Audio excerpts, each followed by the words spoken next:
ঘরে কি গরম, এখানটায় খুব ঠান্ডা। এই শোন, এরকম হাঁটতে হাঁটতে হয়ে কোথায় যাচ্ছিস? আরে বলো না, ভাইয়ের বউয়ের সঙ্গে আমার বউয়ের ক্যাজা লেগে গিয়েছে, শুধু ঝগড়া করে। ওই জন্য ভাইকে রাখতে আছি। কি বলবে তাড়াতাড়ি বলো। ও, এই ব্যাপার। আমি একটা দারুণ বুদ্ধি পেয়েছি। দুই বউয়ের মধ্যে একদম ঝগড়া হবে না। আমার বুদ্ধিটা শুনবি? কি বুদ্ধি বলো? সারাক্ষণ ঝগড়া করছে মানে ওরা অনেক সময় পায়। এমন একটা জিনিস করতে হবে ওরা যাতে একদম না সময় পায়। মানে শোন বলছি, আমার মাথায় তো উকুন ভর্তি।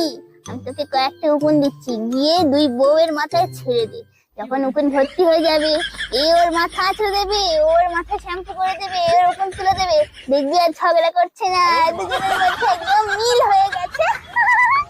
ভালো বুদ্ধি দিলে তো। আচ্ছা দাঁড়াও, তুমি এখানেই বসো বুঝলে, আমি একটা কৌটো নিয়ে আসি বাড়ি থেকে।